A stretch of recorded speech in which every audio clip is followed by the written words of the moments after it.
Noreen, thank you. First of all, honor to be on your podcast. So thank you very much. ہمارے ملک کا سب سے بڑا مسئلہ obviously دیکھیں as human being at this era ہم لوگوں کا سب سے بڑا مسئلہ کسی بھی کنٹری میں ہوتا ہے وہ فائنینشیل اور اکنامکس کا ہے. ان دی اینڈ آپ نے ساری پالیٹکس کی ڈبیٹ بھی کرنے پر جب آپ گھر جاتے ہیں تو آپ کو یہ ہے کہ آپ کو تنخواہ کتنی مل رہی ہے, آپ کی انفلیشن کتنی ہے, آپ کی جو گھر کا سائیکل ہے وہ کیسے چل رہا ہے. سو جب آپ جیسے آپ گھر کا سائیکل چلاتے ہیں, اگر کسی کی کوئی 50,000 یا 1 لاکھ سیلری ہے تو اس نے اس کے اندر رہنا ہے. ہمارا سب سے بڑا مسئلہ یہ ہے کہ جو ہمارے ملک کی سیلری ہے جس کو ہم بجٹ کہتے ہیں وہ ہر سال ڈیفیسٹ میں ہوتا ہے اور ہمارے جو ریونیوز ہیں اس کو سپورٹ نہیں کرتے ہیں, ہم ہمیشہ خسارے میں رہتے ہیں. سب سے بڑا مسئلہ یہ ہے. اور جو پولیٹیکل ڈبیٹس بھی ہیں اس کے اندر بھی یہ ڈبیٹ کبھی نہیں آتی کہ جی ہم خسارے میں ہیں اور خسارے میں کیوں ہیں, ہماری لیکیجز کہاں پہ ہیں. تو اس پوڈ کاسٹ میں ہم کوئکلی کچھ آپ لوگوں کے سامنے فگرس رکھیں گے تاکہ ہمیں اندازہ ہو کہ ہمارے خسارہ ہے کہاں, لیکیجز کہاں ہیں اور ان کو اوور کم کیسے کیا جا سکتا ہے, اور اس خسارے کی ڈبیٹ کو پولیٹیکل ڈبیٹ کے اندر کیسے شامل کیا جائے تاکہ ہماری جو پولیٹیکل اسٹرگل ہے وہ میننگ فل ہو سکے. ہم لوگ جو ہے ایک ڈائریکشن پکڑ سکیں, صرف اپنی پسند یا ناپسند کے اوپر ہم پولیٹیکل ڈبیٹ نہ کر سکیں. Should be more. ہاں وکاس, جب ہم بحث کریں, مطلب میں اگر PMLN کو سپورٹ کر رہی ہوں یا پیپلز پارٹی کو سپورٹ کر رہی ہوں یا PTI کو سپورٹ کر رہی ہوں, مجھے یہ دیکھنا ہے کہ ان کی گورنمنٹ مجھے کیا فائدہ دے رہی ہے ایگزیکٹلی, یا ملک میں یا جنرل پبلک کو کیا فائدہ دے رہی ہے. وکاس, یہ جو بجٹ آیا ہے آپ نے دیکھا ہوگا جو پٹواری بھی بڑے ناراض ہیں اس بجٹ سے. یہ انصافینس کے علاوہ, جن کو میں ویسے جنرلی یوتھیا بول دیتی ہوں, لیکن اب نہیں بولوں گی آپ لوگوں کو یوتھیا, لیکن آپ نے نہیں سننا ہے میرا چینل, ٹھیک ہے. لیکن پٹواری بھی بہت زیادہ ناراض ہیں, پٹواری بھی بہت زیادہ, یعنی کہ PMLN کے سپورٹر بھی بہت زیادہ تنقید کر رہے ہیں. وکاس, ہمارے بجٹ کا مسئلہ کیا ہے, کہاں کہاں اس کی فکسیشن ہو سکتی ہے, مجھے ایک راؤنڈ اپ بتائیں, آسان لفظوں میں بتائیں تاکہ ہماری پبلک اس چیز کو سمجھے. اچھا, ہم اس کے لیے ہم نے کچھ سلائڈس پریپیئر کی ہیں. تو ہم جیسے فرسٹ سلائڈ کو دیکھتے ہیں تو ہمارے بجٹ ہے. تو پہلی سلائڈ تھوڑی سی بورنگ ہو سکتی ہے لیکن ہم اسے سمپلیفائی کریں گے تاکہ تمام یوزرس کو پتہ چلے. اٹس جسٹ لائک جیسے آپ کا گھر کا بجٹ ہوتا ہے اسی طریقے سے یہ بھی بجٹ ہے. تو آپ فرسٹ سلائڈ کو اگر دیکھیں تو آپ کا ٹوٹل جو حجم ہے بجٹ کا وہ 17 ٹریلین ہے. 17 ٹریلین ہے, اور اس میں سے جو آپ کا ریونیو ہے وہ 11 ٹریلین ہے, اور آپ نے جو ڈیفیسٹ ہے یا خسارہ ہے وہ 6 ٹریلین ہے. تو آپ دیکھیں کہ تقریباً آپ کا نا 40 to 50% خسارے میں آپ جا رہے ہیں. اس کا مطلب آپ کے پاس ریسورسز نہیں ہیں. یہ سب سے بڑا بنیادی مسئلہ ہے, اسی کو ہم آگے بریک ڈاؤن کریں گے. یعنی کہ جنرلی جیسے ہماری عوام میں ایک غریب آدمی جو کما رہا ہے 1,00,000 روپے تنخواہ کما رہا ہے لیکن اس کے خرچے ہیں 1.5 روپے. ایگزیکٹلی بالکل ایسے ہی ہے کہ آپ کی تنخواہ کم ہے اور آپ کے خرچے زیادہ ہیں, اور خرچے بھی وہ ہیں کہ جو لیکیجز ہیں. کوئی ایسا نہیں ہے کہ آپ عیاشی کر رہے ہیں یا کہ آپ کے بہت بڑے پروجیکٹس لگ رہے ہیں. تو اس بجٹ کی جو پائے ہے اس کو ہم نے بریک ڈاؤن کیا ہے. تو آپ یہ دیکھیں کہ جو سب سے بڑا پیمنٹ جو ہم سارے مل کے کرتے ہیں اس حکومت کو چلانے کے لیے وہ 8 ٹریلین ہے, جو کہ ہم صرف لونس میں کر دیتے ہیں. لونس جو ہم نے قرضے لیے ہوئے ہیں ان کے اوپر انٹرسٹ دینا, ہماری کمائی کا بڑا حصہ قرضوں میں جا رہا ہے. اس کے علاوہ آپ دیکھیں پینشن کی بھی بات ہوتی ہے, تقریباً 1 ٹریلین ہے. It's huge. گورنمنٹ اس کے بارے میں اسے آپٹیمائز کرنا چاہ رہی ہے, but still it's negligible at the moment. اتنا بڑا وہ شیئر نہیں ہے. ڈیفینس کے اوپر بہت بات ہوتی ہے کہ جی 50% ہے یا 70% کھا جاتے ہیں, وہ صرف 2.5 ٹریلین ہے. اچھا, which is not, یہ بھی ایک کلیشے ہے کہ جی بہت زیادہ اگر آپ اس کے اندر اوور ہیڈس ڈال بھی دیں 3 ٹریلین کر لیں تو اٹس ہارڈلی 30%. اچھا, یعنی کہ شور زیادہ مچایا ہوا ہوتا ہے, تنقید برائے تنقید, لیکن ڈیٹیل کسی کے پاس نہیں. ایگزیکٹلی ڈیٹیل نہیں ہے. اور یہ بجٹ ڈاکومنٹ کے سارے فگرس ہیں منسٹری آف فائنانس کی, اس سے لیا گیا. So it's just 2.5 trillion. اس کے علاوہ گرانٹس اور سبسڈیز ہیں. گرانٹ جو ہیں وہ جیسے آپ کے ڈفرینٹ صوبوں کو کچھ پیسے چاہیے ہوتے ہیں, کچھ وومن ایشوز کے پروگرام ہیں, کچھ کشمیر کے اوپر ہیں, تو اس کے اوپر 1.9 ٹریلین ہے. اس میں بھی لیکیجز ہیں, اس کو ڈیجیٹائز کرنے کی ضرورت ہے. اور جو بہت بڑا ایک ویسٹیج ہے وہ ہے سبسڈیز. سو سبسڈیز ہمارے ایس او ایز ہیں جو اسٹیٹ اونڈ انٹرپرائز ہیں, جیسے پی آئی اے ہے, جیسے ریلویز ہے. حکومت جو ادارے چلا رہی ہے وہ 1,000 ارب روپے دیکھیں اس میں ہر سال ضائع ہوتا ہے. 1,000 ارب کا مطلب ہے کہ اگر ایک میٹرو 200 ارب کی بنتی ہے تو ہم ہر سال 5 نیو میٹروز بنا سکتے ہیں. یا اگر 1 ارب کا ایک چھوٹا میڈیم ہاسپٹل بنتا ہے تو ہم ہر سال جو ہے 1,000 ہاسپٹلس ایڈ کر سکتے ہیں اپنی سوسائٹی میں, اپنے ملک میں. بٹ وہ 1,000 ارب ایک ایسے اداروں میں چلا جاتا ہے جو کہ مسلسل لاس کر رہے ہیں. تو یہ ایک جو ہے نا وریسم پوائنٹ ہے.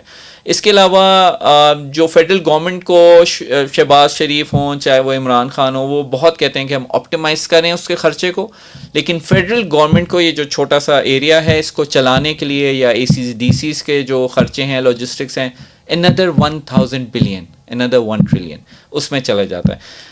پھر ہمارے پاس پی ایس ڈی پی آتا ہے وچ از 1.2 ٹریلین, جو کہ ہمارے ڈیولپمنٹ بجٹ, وہ ڈیولپمنٹ بجٹ جو فیڈرل گورنمنٹ کرتی ہے. جیسے اسلام آباد میں جب بھی آپ کوئی ڈیولپمنٹ بجٹ دیکھتے ہیں یا کوئی کینال کا پروجیکٹ ہے یا کوئی بڑی موٹر وے کا پروجیکٹ ہے, دیٹ از 1.2 ٹریلین. اور اینڈ میں جو سب سے بڑا ہے وہ ہے این ایف سی گرانٹس. سو جو جتنا بھی ریونیو ہم نے اس کو اچیو کرتے ہیں, کلیکٹ کرتے ہیں, اس میں سے 8 ٹریلین صوبوں کو چلا جاتا ہے. اور صوبوں کا جو بجٹ ہوتا ہے وہ تقریباً 60 to 70% N F C budget ہوتا ہے, which is a major leakage again. So یہ ہماری ایک پائے ہے. صوبوں کو پیسہ جانے کو آپ لیکیج کیوں کہہ رہے ہیں؟ این ایف سی وارڈ یا 18th امینڈمنٹ جو میں جو صوبائی خود مختاری دی گئی کہ پیسہ صوبوں کو جائے گا سارا اور صوبے اپنا اپنا محکمے خود چلائیں گے, اس پر میں نے آپ کو میں نے دیکھا کہ آپ اس پہ راضی نہیں ہیں. کیوں؟ جی بیکاز ہوتا یہ ہے کہ جب آپ صوبوں کے پاس جاتے ہیں تو ان کے پاس یہ ایک قسم کا فری منی آ رہا ہوتا ہے, ایک پیسہ ہے جو کہ انہیں فیڈرل نے دینا ہے, انہیں ریونیو کلیکشن میں کوئی ایفرٹ نہیں کرنی پڑتی. اب ایک صوبہ ہے, پنجاب کی ایگزامپل ہم ہمیشہ ایسے ہی دیتے ہیں کہ وہ ایک اٹس ناٹ وہ ایک صوبہ نہیں ہے, اس کو آپ نے ایز اے ملک دیکھنا ہے. یعنی 12-13 اچھی بات نہیں ہے وکاس کہ اپنا اپنا پیسہ اپنا اپنا صوبہ اپنے اپنے طریقے سے اپنے اپنے لوگوں کو دیں, ایگزیکٹلی چلائیں شہر کو صحیح, مطلب یہ اچھی بات نہیں ہے. دیکھیں ہونا یہ چاہیے کہ اب جو پنجاب ہے اس کے اندر نا بہت زیادہ انڈسٹری ہے, اس کے اندر بہت بڑا ایک ریٹیل کا سیکٹر ہے, اس کے اندر بہت بڑا ایک ایگری اکانومی کا سیکٹر ہے. اب چند ریٹیل آؤٹ لیٹس کے علاوہ which are literally in hundreds, آپ ریٹیل کو ٹیکس نہیں کر سکتے کیونکہ فیڈرل گورنمنٹ کی کیپیسٹی ہے ہی نہیں. اگر آپ نے ٹیکس کرنا ہے یا اپنی گرے اکانومی کو آپ نے ڈیجیٹل اکانومی میں یا فارمل اکانومی میں لے کر آنا ہے, you need help from the provinces. دیکھیں اب ایک چھوٹے شہر ہیں, جیسے کوئی بھی ایک چھوٹا شہر ہے, جڑا والا ہے, منڈی بھاؤدین ہے, آپ فیڈرل گورنمنٹ کی کیپیسٹی ہو ہی نہیں سکتی کہ وہاں وہ آپ ایگری ٹیکس امپورٹ کر سکیں, آڑتیوں پہ ٹیکس امپورٹ کر سکیں, ڈسٹریبیوشن پہ ٹیکس امپورٹ کر سکیں. اگر کسی بھی پروونس کے یا پروونشل گورنمنٹ کے پاس یہ ٹارگیٹ ہو کہ میں نے اپنا سارا بجٹ خود ہی کولیکٹ کرنا ہے تو وہ ڈیفینیٹلی وہ میکانزمس انڈیوس کریں گے, وہ ڈیجیٹائزیشن کریں گے, وہ انوویشن لے کر آئیں گے. اب یہ جو سارا کا سارا اسٹریس ہے یہ فیڈرل کے اوپر آ گیا. یعنی کہ اس کا مطلب یہ ہے کہ آپ کہہ رہے ہیں کہ جو ہمارا جو ٹاپ پہ وزیر اعظم بیٹھا ہوتا ہے, چاہے وہ عمران خان ہو, شہباز شریف ہو یا زرداری صاحب ہوں, ہم جو ان کو بلیم کرتے ہیں کہ یہ کرپٹ ہیں, ان سے نہیں ملک چل رہا, ساری ذمہ داری ان کی عائد ہوتی ہے.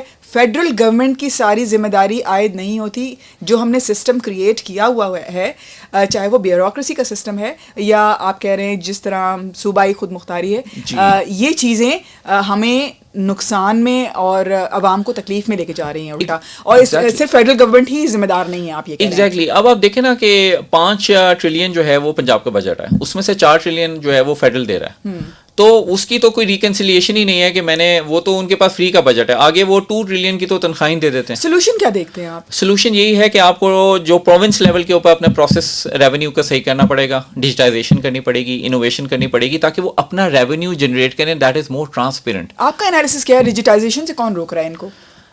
مجھے لگتا ہے کہ جو ہمارے گرے اکانومی کے جو بڑے مافیاز ہیں, جیسے ابھی آپ دیکھیں ریسنٹلی شوگر مافیا ہے, تو اب یہ پورا ایک ڈسٹریبیوشن چین ہوتا ہے, آپ کی ایگری کا ایک ڈسٹریبیوشن چین ہے, تو ایگری اکانومی کا ایک مافیا ہے. اچھا بائی دا وے تھوڑا سا اس میں پریامبل ہے, ہر ملک میں نا کوئی نہ کوئی ایک مافیا ہوتا ہے. جیسے اولیگار کا مافیا ہے رشیا میں, جیسے مڈل ایسٹ کے اندر رائلٹی کا مافیا کہہ لیں, یا they are in charge of it.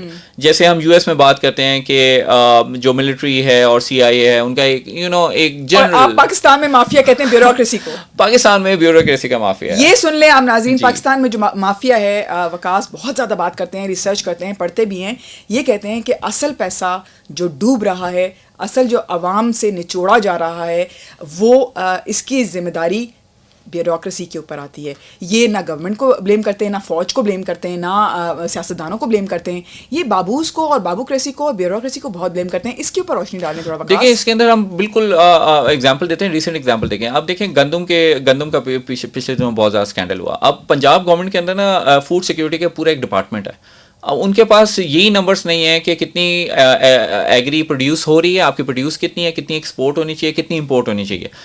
May be in کے پاس ڈیٹا ہے, ایسا نہیں کہہ سکتا کہ ڈیٹا نہیں ہوگا, بٹ وہ ڈیٹا اینڈ یوزر کے لیے کتنا کارآمد آ رہا ہے وہ نہیں ہے, کیونکہ they are hand in glove with the mafia.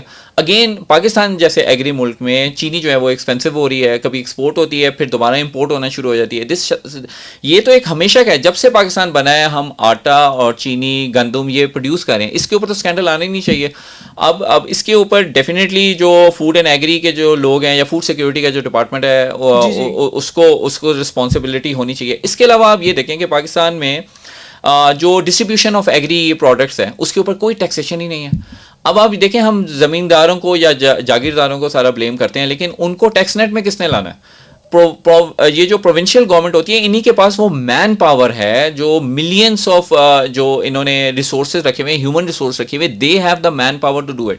They should include technology and processes تاکہ وہ یہ ٹیکس لے سکیں. اب آپ خود ہی دیکھیں میجر فیصل آباد, لاہور, ملتان کے علاوہ اگر آپ کسی بھی شہر میں چلے جائیں, کوئی شاپ کیپر جو ہے وہ ٹیکس نہیں دیتا, وہ FBR کے ساتھ لیزون میں ہے ہی نہیں.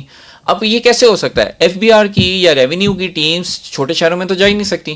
یہ دس از اے پروونشل پرابلم, اور یہ پروونسز کے ہیلپ کے تھرو ہی ہو سکتے ہیں. اور دا مومنٹ آپ NFC کو روکیں گے, پروونس اپنا ریونیو سٹارٹ کر دیں گے, بیکاز وہ NFC کے پیسے کے بغیر ان کا بجٹ چل ہی نہیں سکتا. وہ تنخواہیں تک نہیں دے سکتے اگر وفاق سے ان کو NFC کی ایلوکیشن آئے. یہ سب کرنے کے لیے کیا بہت انقلابی ہونا پڑے گا یا تھوڑا دماغی ہونا پڑے گا؟ میرا خیال سے دماغی ہونا پڑے گا, اور تھوڑا سا آپ کو مافیا سے ہٹ کے ڈیسیژن لینے پڑیں گے. It's very easy. دیکھیں آج ہم لوگ جو آپس میں کسی کو پیسے ٹرانسفر کرتے ہیں یا سبزی والے کو پے کرتے ہیں, we can always do it with like wallets. آج کل اتنے 10-12 والیٹس ہیں پاکستان میں.